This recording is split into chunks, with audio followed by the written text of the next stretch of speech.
Welcome to the driver's seat. We're at the Land Cruiser Heritage Museum in Salt Lake City, Utah.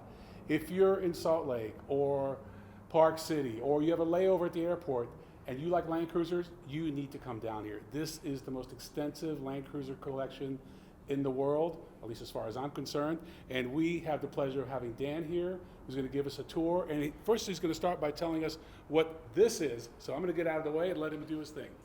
I'm Dan Busey, and welcome to the Land Cruiser Heritage Museum. What I have behind me is a very powerful statement about what Mother Nature can do. This is a 1973 FJ40 that was lost in the Paradise Fire in Northern California in November of 2018. The museum acquired this vehicle from the gentleman that owned it, who was a deputy sheriff. Well, I don't know if he's a deputy sheriff or an actual sheriff. I have not had the pleasure of meeting the gentleman yet. He will be coming to the museum at some point to see it here, but he lost this in the fire. He bought this new in 1973. And this just shows you the power of Mother Nature. All you have to do is just look at the springs to see how they've bent upside down. The melted headlights, it looks like it's crying, and I kind of cry for it. A very powerful statement about Mother Nature and what fire can do. And this is just a very tiny microcosm of what happened to those people in that community in Northern California last fall. You'll have it restored by next month? Well, we were going to try it, but when we got it here, we decided that we would leave it the way it is because it's just a little too far gone. The Land Cruiser Heritage Museum came to be after Greg Miller visited the Toyota Automobile Museum in Japan in 2011. As part of Expedition 7, he ordered a pair of 78 series Land Cruisers from a New Zealand dealer, and Toyota in Japan found out what he was planning to do. And they invited him to come to Japan and accept a ceremonial delivery of those vehicles as they came off the end of the assembly line. And he said, sure. So he and his son went to Japan, and while they were there, his host from Toyota took him to the Toyota museums, the Toyota Automobile Museum, the Industrial Museum, their Aluminum Museum, and he toured all of those museums. And when he did, he kept looking for Land Cruisers, and he never did see any, or maybe only one or two. And at the end of the tour of the Toyota Automobile Museum, which has several hundred vehicles in it, he asked his guide, where's the Land Cruiser section or room? Well, apparently we've missed that. And his guide said, well, there isn't one. And at that point he said, well, I'm going to have to do something about it. And that's how the museum came out of the ground, is he decided since Toyota wasn't celebrating the Land Cruiser, he would. So show some of the more unique ones, and then maybe take us through some of the Okay. generation by generation. Okay. Well, we can start here with the oldest vehicle in the museum. This is a Toyota BJT from 1953. This is the predecessor to the Land Cruiser that Toyota built at the behest of the U.S. Army Procurement Agency beginning in 1951. The military was looking for vehicles to send to Korea and to be able to get them at a point closer to the battlefield instead of having to bring them halfway around the world. And they invited Japanese automakers to build vehicles to their specifications, and Toyota said sure, and this is what they came up with. Unfortunately, by the time they actually had them ready to be produced on any kind of scale after they'd been prototyped and tested, the Army's need for them was gone, so they never actually used them. They were used in Japan by military forces and also the Japanese police. This particular vehicle, 1953, was part of an order of 296, I believe, vehicles that was purchased originally by the Japanese National Police Agency and used by them until 1956. And then some of them were surplused off, or perhaps all of them, I don't know for sure on that. How many are still left today? Total BJT count in the world, we believe, is somewhere around a half a dozen. Wow. There were two that were purchased at that auction and sent to Australia in 1956 to be rural mail delivery vehicles around Adelaide, and this is one of the two. And what do we have here? This is an FJ25 Land Cruiser. This is a 1958. In 1958 was the year that Toyota came to the United States as a seller of motor vehicles, and they had two models to offer: a small four-door sedan that was called a Toyopet Crown, and then the Land Cruiser FJ25. And in 1958, the first year that Toyota was here, they sold about 250 some Toyopet Crown sedans, and they sold one Land Cruiser. And that is this vehicle. This was the first Land Cruiser sold in the United States. Wow. Okay.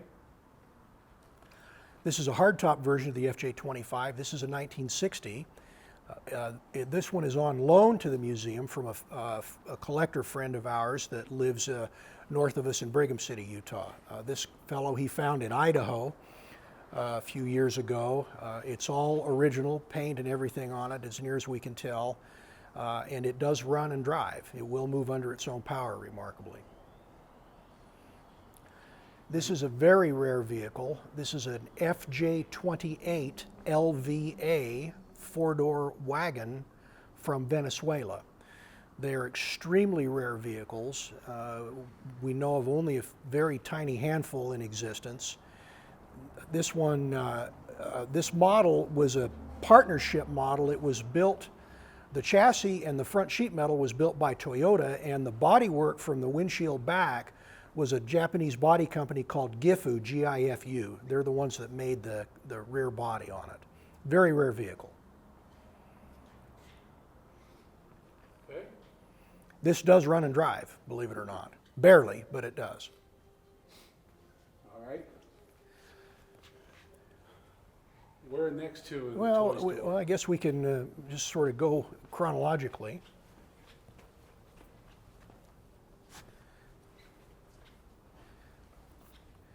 In the 40 series line, we have quite a few of the years, not every year, because some of them are pretty similar to each other, so that really isn't necessary to have a 5, 75, 6, 7, 8, because they're all pretty close. The earliest 40 that we have is in 1962, which has the embossed Land Cruiser bezel, as you can see there, which was up through 1963. Other unique features of this vehicle are the vent in the bottom of the windshield frame and the corrugated side top that has ribs in it and short windows. And the turn signal lamps are painted body color, and they also have a red lens on the back. That's on the very early trucks also. In the rear door on these is a bifold upper door, that folds up as a scissor. And there are no corner windows, as you can see in the vehicle next to it, which is a 1967. And this one represents the next generation of the upper top with much larger windows, better visibility out of the back, and a one-piece upper tailgate that's much easier and safer to operate. The bifold tailgate that's on this early truck has a tendency to pinch your fingers if you're not careful. This is a 1971 FJ40 factory soft top. How many of these were made? Factory soft tops, I do not have a count on those. They weren't as prevalent, anywhere near as prevalent as the hard top, at least in the United States. In other parts of the world, there were more soft tops sold than there were here. More of a novelty here in the United States, but they did exist. This one was restored by Prophet's Resurrection Land Cruisers in Colorado for us. Did a very nice job on it. That's a 1973 FJ40 factory soft top. The differences on this year over the earlier one is the hood, and it has a floor shift transmission instead of a column shift. That's a 1974 factory soft top. 74 is the first year for the 4-speed floor shift transmission, the last year for the F engine, and just about the last of the factory soft tops sold in the United States. They continued in other markets. 1975 factory soft top, first year for disc brakes. That's the green fellow here. First year for, I'm sorry, not disc brakes, for the 2F engine, and the newer top with the ambulance rear doors and one-piece front doors. And 1976, the red one, that's the first year for disc brakes. Other than that, it's virtually identical to a 75. These are all FJ 40s. These are 40s. Now this white one that we're hitting here is a BJ41 from Japan, 1980. That's a right-hand drive with a 2B 4-cylinder diesel engine. That's an original paint truck. The bezel is wrong. The people who know 40s will know that that bezel is wrong. It should be a square one.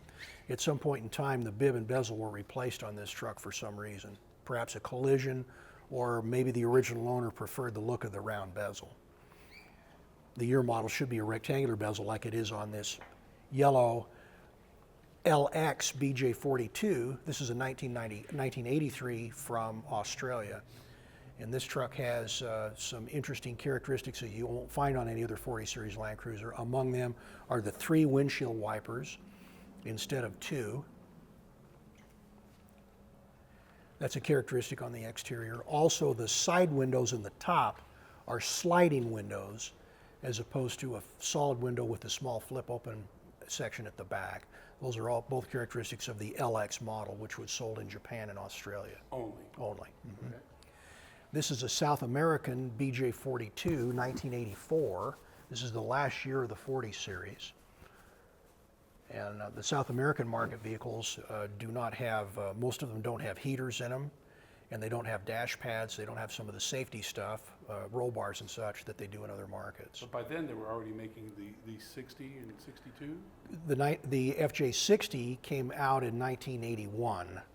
So the there was 40 an and overlap. the 40 and the 60 were co-marketed from 81 to 84. The 62 did not come out till 88. Now we get into the mid-wheelbase 40 series. This is an FJ43 from Japan. This is a 1963.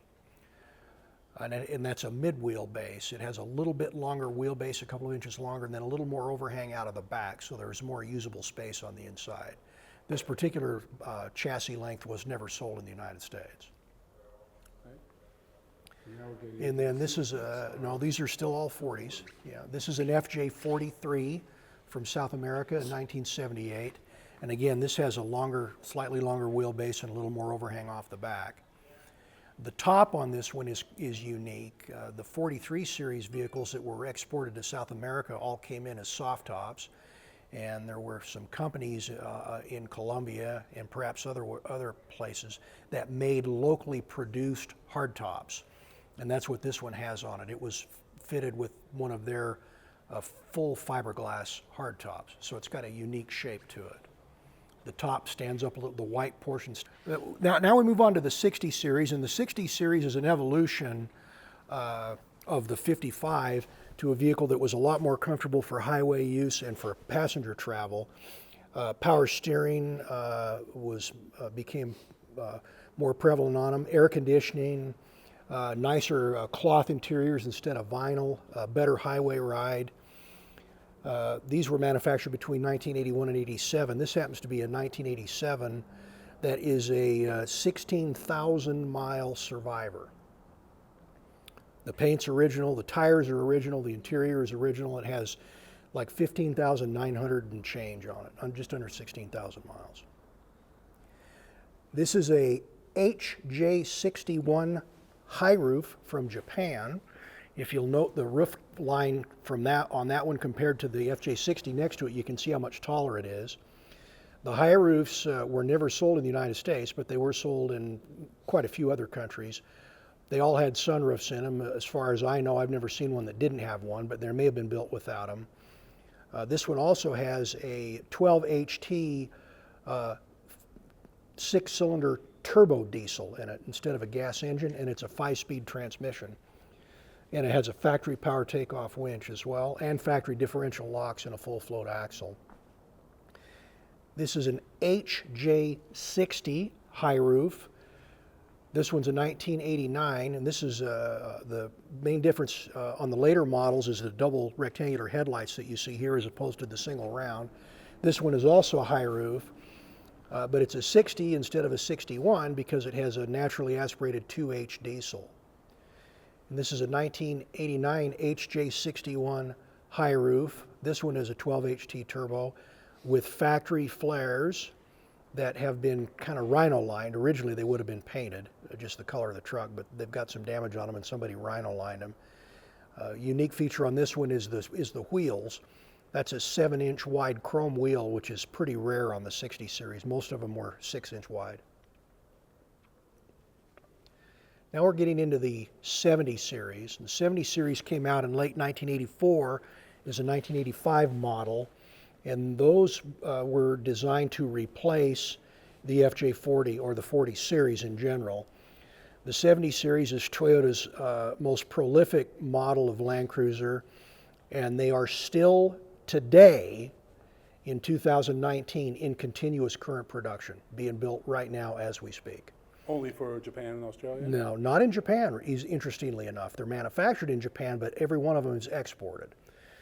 They were sold in Japan from their offset into the early 2000s, and then they were dropped in that market, brought back in 2015 as a one-year limited edition in Japan to commemorate the 30th anniversary of the 70 series, but still continually built and sold in other markets. They had several variations. They had 70 series, a 71, 72, 73, 74, 75, 76, 77, 78, and 79. Current production are 71 series, 78 series, and 79 series. These are 70s, which is the short wheelbase, BJ70 with 4-cylinder diesels. This is a BJ71, which has a 3.4 liter 4-cylinder turbo diesel. Difference between a 70 and a 71 is the diesel is a turbo engine. Then we have the light duty model here. This is an LJ71 made in the late 80s. That one is a 1986. Yeah, 1986.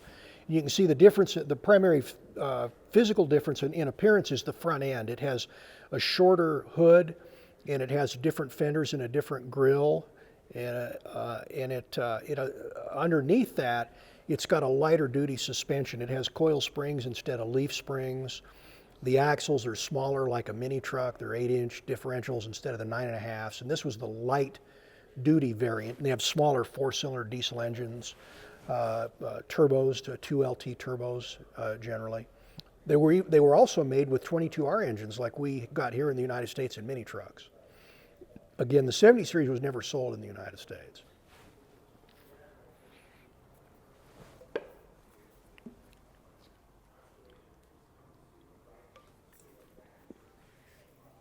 The light duty variant that you're showing the interior on right there, those interiors were generally nicer than the heavy duty trucks because these were more intended as for passenger use as opposed to commercial use.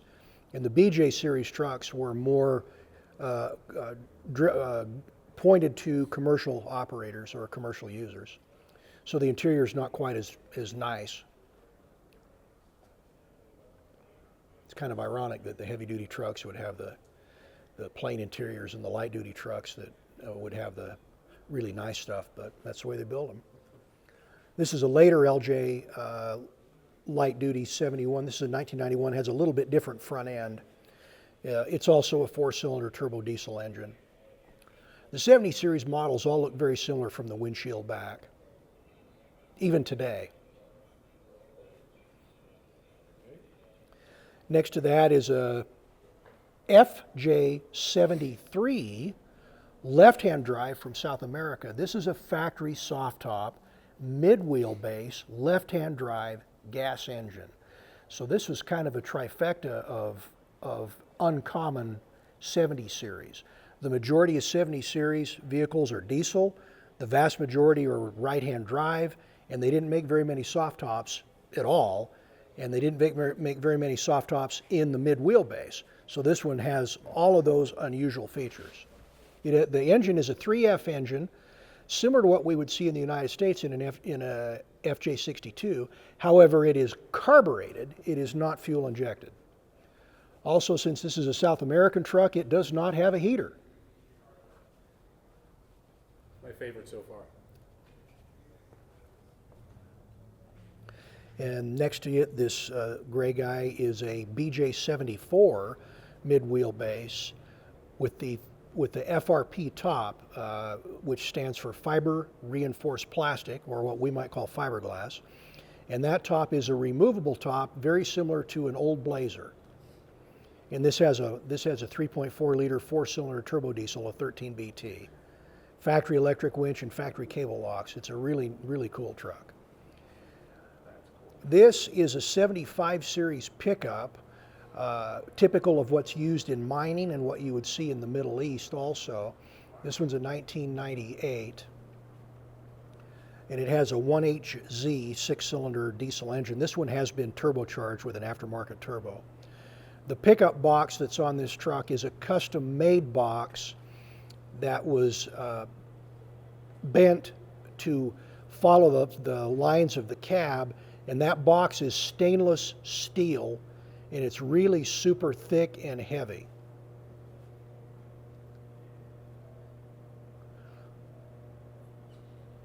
And this is the last year of the 70 series with 6 lug wheels and leaf springs up front. Beginning in 1999, they changed the front suspension on these to mimic that of an 80 series, so it has leading arms and coil springs, and they went to 5 lug axles, which seems like they're going backwards, but the studs are 14 millimeters instead of 12, so they're actually stronger, even though there's only 5. They also did that so they would have commonality with the 100 series and the 105 series for wheel fitment in parts of the world where fleets were running both 70 series and 100 series vehicles. They didn't have to have 2 different kinds of spare tires to fit them. What do we got here? That is an HZJ75 Troopy, or Troop Carrier. This one's a 1988, I believe it is. Might be 87, from Australia, and it has been converted to a pop-up camper. It was done by an Australian company named Trekka, Trekka. They did the conversion, the rooftop conversion on that. This was used extensively in Australia as an outback camping vehicle. Then it was purchased by a gentleman from Europe, and he exported it to Africa and took it all through Africa and Europe. It's got about 300,000 kilometers on it.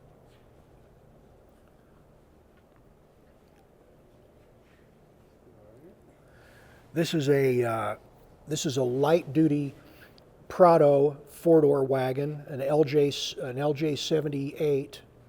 This one's a 1990, real low-mile truck. This thing's got like 20-some thousand kilometers on it. Really cool little truck. Again, the passenger version, smaller axles, coil springs, rides better. Now, we mentioned the 30th anniversary Japanese 70 series. Both of these vehicles are Japanese 30th anniversary 2015s. The white 4-door pickup and the silver wagon. Those are brand new vehicles. I need a bumper like that on mine. You'll note it has a factory winch. Both of them have factory winches in the front bumper. Electrics. They also have 5-speed manual transmissions, factory electric diff locks front and rear, power windows, power steering, power disc brakes, air conditioning.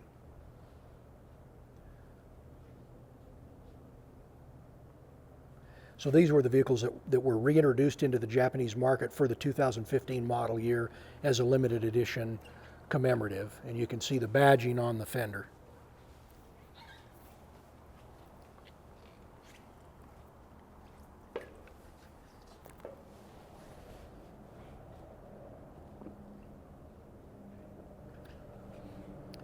And these are new vehicles. They're still in the wrapper. Can you order me one? No, but thanks for asking. I'd order me one first, if I could drive it. But unfortunately, we're not allowed to drive them in this country. So we just get to love them.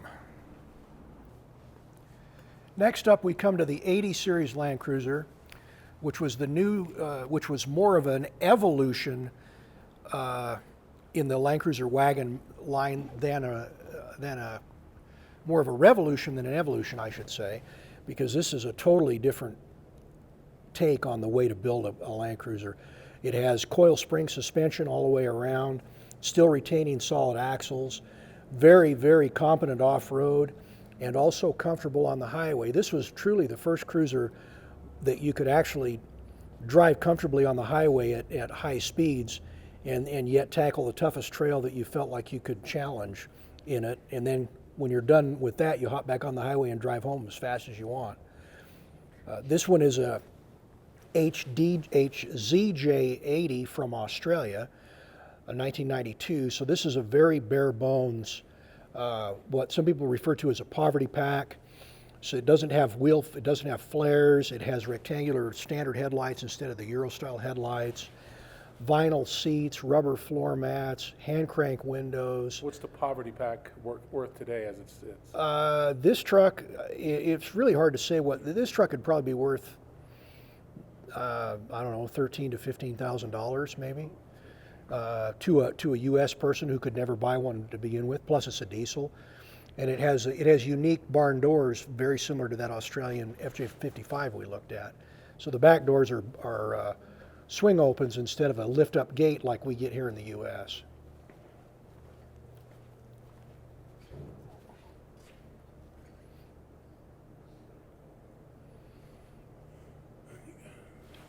And then this is a HDJ80 from Germany that originally would have looked like this, but there's a camper company in Germany called Maltec that makes them into off-road or all-terrain campers, and they basically cut it off behind the front doors and they put that really cool carbon fiber body on the back of it.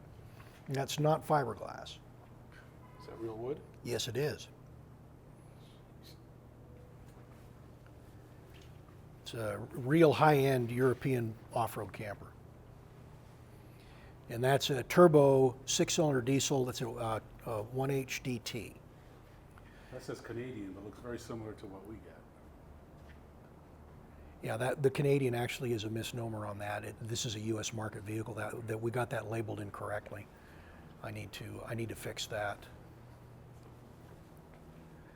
We got it from a Canadian dealer, or from a Canadian collector who bought it from the United States and had it in Canada and then returned it to the United States.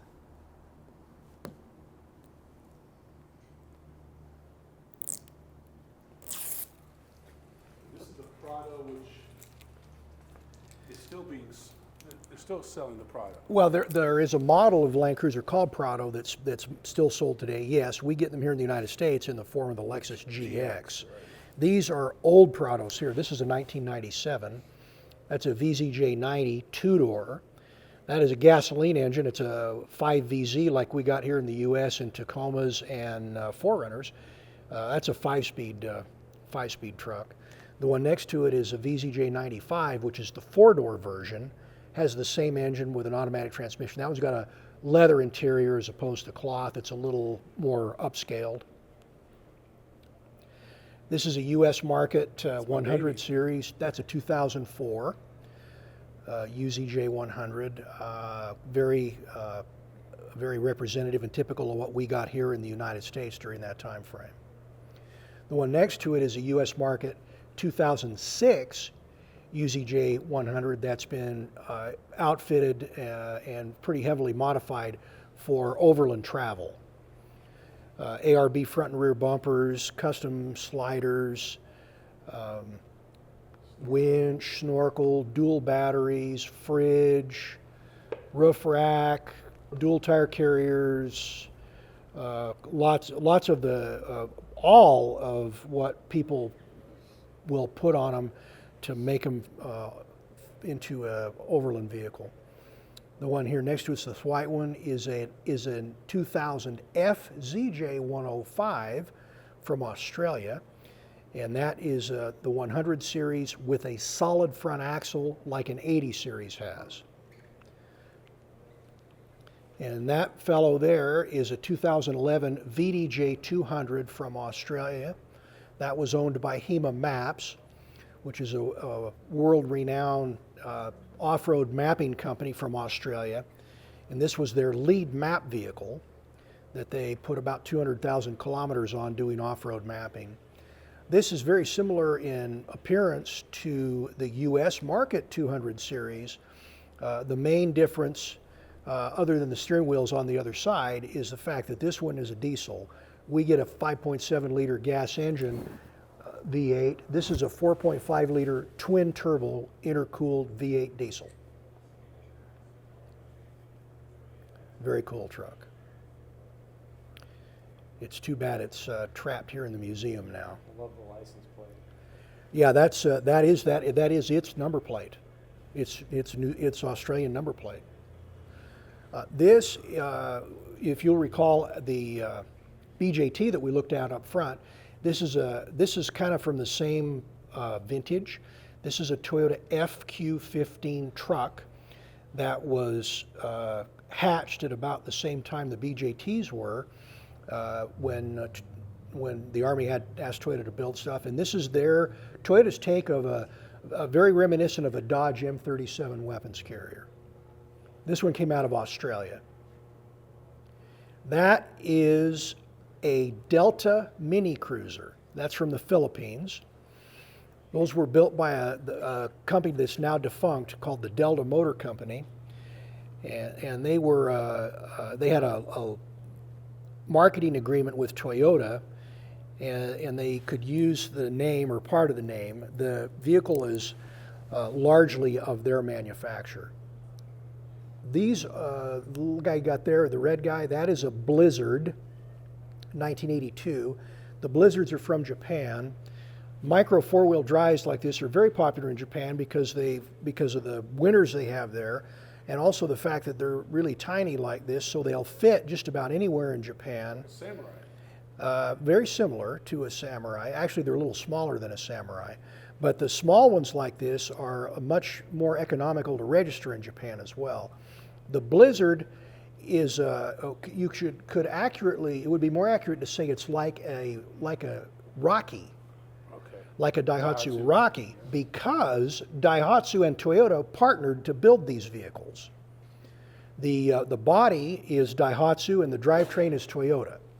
And they were built in a Daihatsu assembly line and sold through Toyota dealers. That one's a factory soft top, 1986. That one's a 4-cylinder turbo diesel. That's a zippy little truck. That's a very unique truck.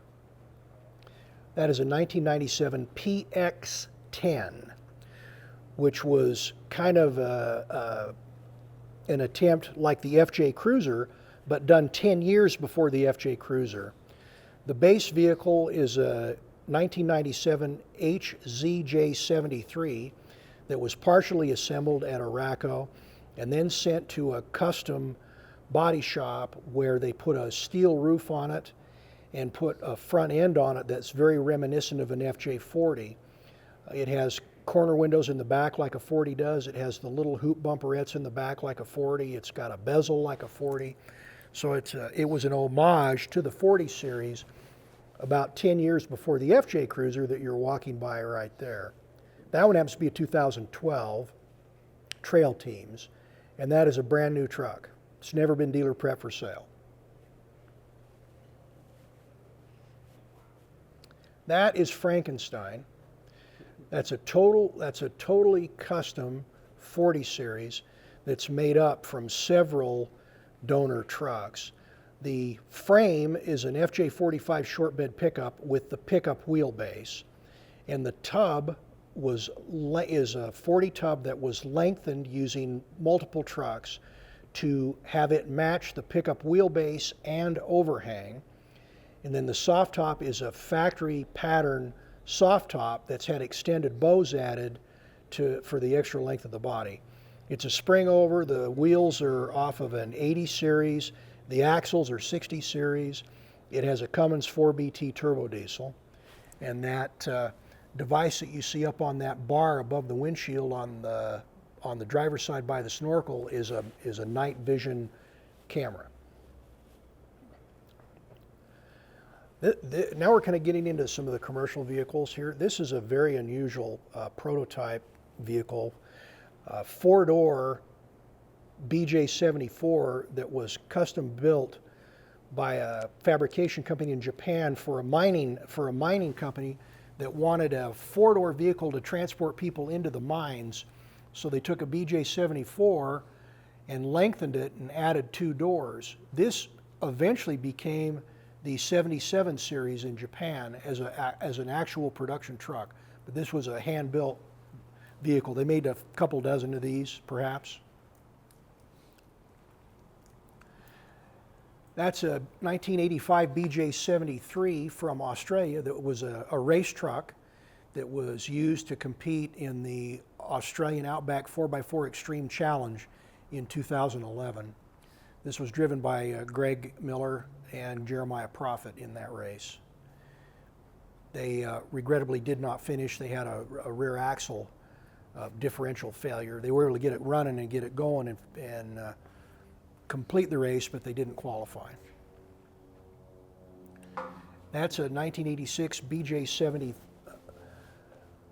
that is a commercial vehicle that was owned by a Japanese television broadcast company, and it's a television signal test car. That's what the Japanese says on the side of it. And this was used in the mountains of Japan by a television broadcasting company to check their TV broadcast signal quality from their towers, and also to get up to their towers to service them and work on them. The back of it is loaded with 1980s technology television equipment.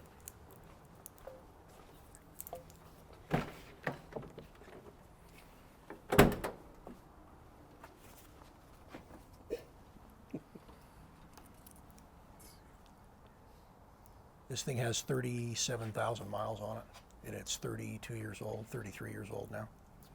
It's very cool. And that antenna mast that you see going down through the floor, you can remove it, you climb up on the top and pull it out through the roof, and then it goes in that box. That's an FJ56 Firetruck from Japan. The fire pumper body is by a Japanese company called Morita. Two-door with a full canvas roof. So from here forward is a FJ56 wagon, and from here back is the custom Morita fire body. And safe to say no other vehicle in the world has this many variations?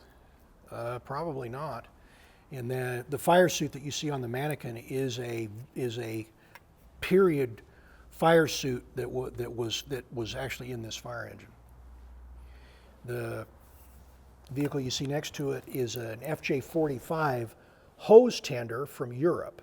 So that's a 45 pickup that has a bunch of racks in the back for the very large canvas hoses that fire departments use, and it also has a mechanical engine-driven pump on the front to presumably to pump from a body of water, say a stream or a swimming pool or a lake or whatever, to fight a fire using this truck, or also to fill up tankers from a body of water.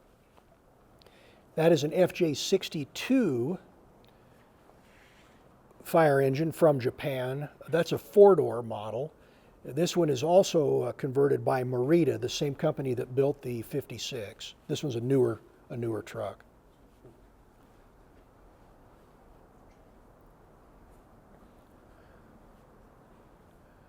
These are rock crawlers. These are the fun guys that get out and go down to southern Utah and play around down there. They're not much on them as a Land Cruiser to a degree. They're other than the frames and the bodies. This is an HJ47 pickup from Australia. This is on loan to us from the same gentleman that loaned us the tan or the gray FJ25. That's an HZJ79 pickup from South America, 2009 year model, just kind of representative of what the South American market and also the Middle Eastern market would see.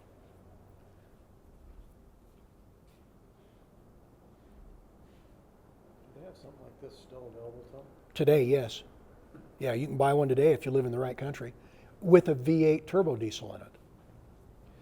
That is a mega cruiser, civilian mega cruiser. That's Toyota's version or take on the Humvee. They were manufactured between 1996 and 2001.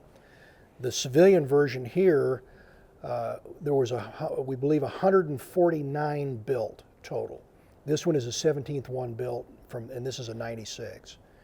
The one next to it, the military one, it was built for the Japanese Self-Defense Force. Toyota made approximately, we believe, 3,200 or so for the Japanese Self-Defense Force in that same time frame. All of the military versions that we've seen are two-door models, mostly with canvas roofs. We've seen one two-door variant that had a hard roof, presumably because it might have had a missile launcher or something inside of it, and that would have protected the occupants in the cab from missile blast. All of the civilian ones were four-door.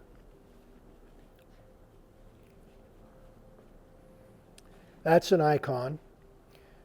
Jonathan Ward of TLC Icon Vehicles, that's a vehicle that he builds right now that pays homage to the 40 Series Land Cruiser. He starts with a vintage FJ40 frame and builds a new vehicle around it. The body is aluminum with the exception of the hood, which is a steel hood. And then it's powder coated. It's not painted. So it's real durable. Well, Dan, thank you very much. Obviously, this couldn't happen without the Larry H. Miller group, and his son is Greg Miller, and he's the enthusiast who is really behind all this. And this is a pretty special Land Cruiser here. This is all Greg. Very passionate about Land Cruisers. And so much so that the vehicle that we're standing by is a 2012 VDJ 78 Troopy from the New Zealand market. That was one of the vehicles used on the Expedition 7 trip around the world between 2012 and 2014. This vehicle is nicknamed Fernweh, which is German for, and it doesn't really translate totally into English, but it means essentially wanderlust, or the desire to see faraway places or to go faraway places on a journey. And this is a truck that Greg Miller drove on that expedition. He drove it on the entire trip. How long was the trip? It took place over a 2.5-year period, including ocean travel, actual drive days on the ground driving, approximately 220 days. Wow. And Greg was in this truck during that time, and this is the only four-wheeled motor vehicle in the world that has been driven on all 7 continents. That's and impressive. In addition to that, by the same guy, Greg Miller, the distance. Right. Well, thank you very much. I really appreciate it. Appreciate you coming. We'll definitely be back for another visit. I'm Ron Doran. Thanks for watching. See you next time on The Driver's Seat.